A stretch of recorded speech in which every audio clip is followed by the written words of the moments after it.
বিসমিল্লাহির রহমানির রহিম। সমস্ত প্রশংসা সেই মহান আল্লাহ পাকের এবং লক্ষ কোটি দরুদ ও সালাম সেই রাসূলের উপর। বিশ্বের সকল মানব জাতিকে আমার আন্তরিক সালাম। আসসালামু আলাইকুম ওয়া রাহমাতুল্লাহি ওয়া বারাকাতুহু। আদম সেজদা কি? পৃথিবীর মানব জাতি আল কোরআনে অবশ্যই আপনারা জানেন যে এই সেজদার হুকুমত রয়েছে। আল্লাহ পাক আল কোরআনে বলেছে, আদম আমার তরফের প্রতিনিধি। আর সেই নুরিতন ফেরেশতাদেরকে তিনি বলেছিলেন যে আদমকে যখন আমি সুঠাম করব তখন এই আদমকে তোমরা সেজদা করবে। আসলে সেই সেজদাটা কি আর এই সেজদা করলে কি হয়, এই পৃথিবীর মানুষের অবশ্যই জানার প্রয়োজন আছে। আল্লাহ পাক সৃষ্টির রাজ্য পরিচালনা করার জন্য সর্বপ্রথম এই রিসালতি সত্তাকে সৃজন করেছিলেন। আর সমস্ত কিছু সৃজন করার পরে আল্লাহ পাক সর্বকনিষ্ঠ সৃজন সত্তা হলো হযরত আদম শফিউল্লাহ। অর্থাৎ সমস্ত কিছু যখন সৃজন করা শেষ তখন এই আদমকে তিনি সৃজন করেন। কারণ এই আদমের ভাণ্ড তৈরি করতে গেলে সমস্ত কিছুকে সৃজন করতে হয়। যেমন ছোট্ট একটি উদাহরণ স্বরূপ দিয়ে বলে যাই, আমি যখন বীজ, একটি অনুপরমাণু বা শুক্ল কীট যখন আমাকে খালি চোখে দেখাই যায় না, তখন আমার মা আমার সেই কীটকে গ্রহণ করার জন্য প্রস্তুত এবং পূর্ণ অস্তিত্ব নিয়ে দাঁড়িয়ে আছে। আমার মাকে যদি এই অস্তিত্ব নিয়ে আল্লাহ পাক যদি দাঁড়া না করাইতেন তাহলে কিন্তু আমি এই অস্তিত্ব, এই ভাণ্ড পেতাম না। তাহলে সেই আউয়ালের সৃজন তথ্যেও আল্লাহ পাক সেই ভাণ্ডকে সর্বপ্রথম সৃজন করেন, যার কারণে তিনি বলতেছেন যে আমি প্রথম রূপে আদমকে সৃজন করলাম এবং আমার স্বীয় আত্মা থেকে আত্মা দান করলাম। তাহলে নিশ্চয়ই সেই ভাণ্ডের ভিতরে যখন সেই জীবনটা যায় তখন সেই ভাণ্ড নড়াচড়া করতে পারে, কথা বলতে পারে, সমস্ত কর্ম করতে পারে। এবার আমরা যে বর্তমানে এই মানব জীবনে আছি, সেই মানব জীবনের একটি দিক তুলে ধরি। সেটা হলো আগে জীবন যাচ্ছে সে মাতৃগর্ভে, তারপরে সেই ভাণ্ড হচ্ছে। আর সেই ভাণ্ডকেই আল্লাহ পাক পুতুল বলেছিল। আবার আসি, আল্লাহ পাক এই নারীকে সৃজন করেছে পুরুষ সত্ত্ব থেকে, অর্থাৎ আদম থেকেই তার সঙ্গিনীকে সৃজন করেছেন। পুরুষের ভিতর থেকে দুটি বীজ বের হয়, একটি হলো নারী, একটি হলো পুরুষ। এই দুটি শুক্রকীটই এই আদমের ভিতর থাকে। তাই এই আদম সেই নারীর জীবনেরও মালিক, আবার পুরুষ জীবনেরও মালিক। তো যাই হোক, এই যে আদম সেজদার বিষয়টা আসলো, এই সেজদাটা কেন করবে এই সৃষ্টিটা এবং এটা করলে কি হয়? এই সেজদার অর্থ আসে মেনে নেওয়া। আল্লাহ পাক এই সৃষ্টিদেরকে বলেছিল সেই আদমকে মেনে নেওয়ার জন্য। এই আদম এমন শিক্ষা দিবে এই সৃষ্টিদেরকে যাতে এই সৃষ্টিরা শিক্ষা নিলে অনন্তকালের জন্য জাত আদমে পরিণত হবে।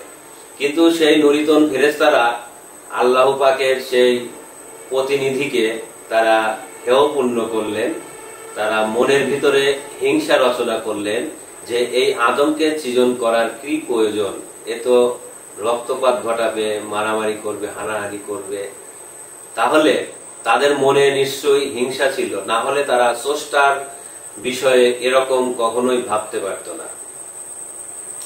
তাহলে আল্লাহ পাক তাদের কথা অমান্য করেই এই আদমকে সৃজন করবেন। কারণ আল্লাহ পাক জানেন যে এই আদমকে আমি সৃজন না করলে এই যে পৃথিবীতে যে সকল সৃষ্টি আছে এই সৃষ্টিরা কেউই মুক্তি পাবে না, এমনকি এই নারী মুক্তি পাবে না। তাই আল্লাহ পাক এই সৃষ্টিদেরকে শুক্র কীটে পরিণত করেন। শুক্র কীটে পরিণত করে আল্লাহ পাকের বিজ্ঞানময় সৃজন এত নিখুঁত ভাবে আল্লাহ পাক সাজিয়েছেন, আমরা যে সৃষ্টিগুলোকে ধরে ধরে খাই তা আমাদের ভিতরে যোগ লাগে। ঠিক আমরা ধরে খাচ্ছি এই সৃষ্টিদের অস্তিত্ব, জীবনটা বের হয়ে যাচ্ছে, তবেও সেই জীবনের গুণ এই সৃষ্টিদের অস্তিত্বের সাথে মিশে থাকে। তাই এই সৃষ্টিদেরকে আমরা যখনই খাচ্ছি সেই জীবনের গুণটা আমাদের ভিতরে উঠে আসতেছে। এভাবেই বিশ্ব ব্রহ্মাণ্ডে যা কিছু আছে তা এই মানুষের ভিতরে উঠে আসে। এই মানুষের ভিতরে সবাই বন্দী থাকে। আমি সেই আদম নূর কথা বলছি, সবাইকে বন্দী করে নিয়ে কথা বলছি। আমার এই সূরাতের সালাত দ্বারা সবাইকে আমি আবৃত করে বন্দী করে রেখেছি। আমি সেই সালাত কায়েমকারী। এবার এই সৃষ্টিরা যারা এই মানব জীবনে আসবে, মরার ভিতর দিয়ে তারা এই মানব জীবনে আসে, যারা এই মানব জীবনে আসবে তারা এই আদমকে সেজদা দিয়েই তারা মানব জীবনে আসতে হবে। না হলে আল্লাহর সৃজন জগতে যত সৃষ্টি আছে তারা কেউই এই মানব জীবনে আসতে পারে না। আর সেই মানব জীবনে এনে দেওয়ার জন্য প্রথম যে স্তরের যিনি প্রতিনিধি, যে কাজ করে যায়, তিনি এই নারী সত্তা। তিনি এই সৃষ্টিদের অধিপতি, তাকে এই সৃষ্টিদের নেতা বলা হয়েছে, নেতা করা হয়েছে, অধিপতি বানানো হয়েছে। তিনি এই সৃষ্টিদেরকে এই মানব জীবনে আনার জন্য এই আদমের কাছে প্রেরণ করেন। এই আদম তাদেরকে সর্বপ্রথম শুক্র কীটে পরিণত করে। আর যারা এই আদমকে সিজদা করে না তারা কখনোই এই মানব জীবনে আসতে পারে না। তাই এই মানবের ভিতর থেকেই এই সৃষ্টিরা যেভাবেই হোক এই আদমকে যখন সিজদা দেওয়ার বিষয়বস্তু ঘটায়, তখনই এই আদমের ভিতর দিয়ে ঊর্ধ্বগামী দেশের থেকে নিম্নগামী দেশে প্রবেশ করে এরা এই মানব জীবন লাভ করে। আর সেই জীবনের ভিতরে সেই আদম নূর বা আদম নফস থাকে। সেই নফসকে, সেই জীবনকে ব্যবহার করে তারা সেই নারীর গর্ভে যায়। আর সেই নারীর গর্ভে যে তারা পূর্ণ অস্তিত্ব ধারণ করে এই মানব জীবনে মানব হয়ে দাঁড়ায়।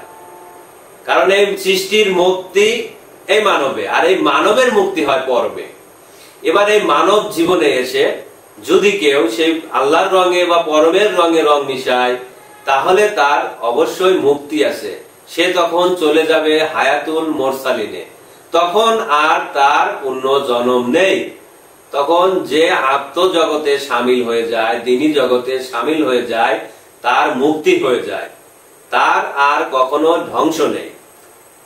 প্রতিনিয়ত সে দেহ ত্যাগ করলেও তার যে জীবন, সেই জীবনের আর ধ্বংস নেই, লয় নেই, ক্ষয় নেই। এই দেহ, এই শরীরের মৃত্যু আছে, কিন্তু তার আর সেই আত্মার মৃত্যু নেই। তাই এই মানুষকে মানব জীবনে আনা হয়, তার নিজস্ব কোনো কিছু থাকে না, সমস্ত কিছু পরের। তাই আল কোরআন বলেছে, আমি মুমিন বান্দাদেরকে এমন একটি সুসংবাদ দেব, সেই ব্যবসা যদি তারা করতে পারে, ব্যবসার সুসংবাদ, ব্যবসা করলে তারা সেই আযাবের জগৎ থেকে তারা বেঁচে যাবে। তাহলে ব্যবসাটা কি? ধরেন আল্লাহ পাক আমাদেরকে একটি চালান দিয়েছে, সমস্ত কিছু আমার কাছে আছে, কিন্তু আমার নিজের কিছু নাই। আমার যদি থাকতো তাহলে কি আমার ধর্ম মানার প্রয়োজন ছিল? কারণ আমার তো সবই আছে, আমার জীবন আছে, আমার অস্তিত্ব আছে। তাহলে জীবন যার আছে তার কি আর ধর্ম মানার প্রয়োজন আছে? ধর্ম মানে ধারণ করা, আর সেটা হতে হবে একটি জীবনের উপর। এটাই পৃথিবীর মানুষ জানে না আজ পর্যন্ত, যে জীবনের কথা যখনই বলি তখন তারা বলে এটা নতুন কথা, এটা নতুন কোনো কিছু নিয়ে আবির্ভাব হয়েছেন। ঠিক এটা আল কোরআন কিন্তু ঠিকই বলেছে, তোমরা প্রথমে বেল গায়েবের উপর ঈমান আনো। তাহলে বেল গায়েবটা কি? নিশ্চয়ই আমার ভিতরে একটি লোকায়িত জীবন যেটা গায়েব হয়ে আছে। এখন আমি কি আমার প্রাণটাকে মানুষের কাছে দেখাতে পারছি? কিন্তু আমার ভিতরে সেই প্রাণ বা আত্মা তো আছে। তাই যে নিজের আত্মাকে নিজের করে নিয়েছে, সে নিজেকে দেখেছে, নিজের জীবনকে সে নিজে দেখেছে। সে জীবন তাকে জ্ঞান দেয়, আলো দেয়, জ্যোতি দেয়, সমস্ত সত্য সেই জীবন থেকে প্রকাশ করা যায়। এই যে আমি আপনাদের সামনে কথা বলছি, সে আদম নূরের জীবন থেকে আমি আপনাদের সামনে কথা বলছি। আমার ভিতরে সে আদম নূরের যে আত্মা আছে, সে আত্মা আমাদের সামনে, আপনাদের সামনে সে প্রকাশ করে দিচ্ছে সেই সত্যগুলো। তাহলে এই মানুষের নিজস্ব কোনো কিছু নাই, নিজের কোনো কিছু হতে হবে, আর সেই সৃষ্টির থেকে এই সৃষ্টিরা মানবে এসে মুক্তি নেয়। আর তাই এই নুরিতন ফেরেশতাদেরকে বলা হয়েছিল তোমরা আদমকে সিজদা করো। সবাই এই আদমকে সিজদা করে একজন ব্যতীত, আর তাকে সেই সিজদা না দেওয়ার কারণে তিনি শয়তান নামে উপাধি পেয়েছিলেন, যেটা আমরা আল কোরআনে প্রমাণ পাই। ঠিক এই আদমকে যারা মেনে নেয় না, তারা কখনোই এই মানব জীবনে স্থায়ী জীবন পাবে না। তারা ক্ষণস্থায়ী যে জীবন পেয়েছে, এই জীবন পর্যন্ত সে শেষ, পরবর্তীতে সে আর স্থায়ী জীবনে যেতে পারবে না। কেননা তার তো কোনো জীবনই নেই।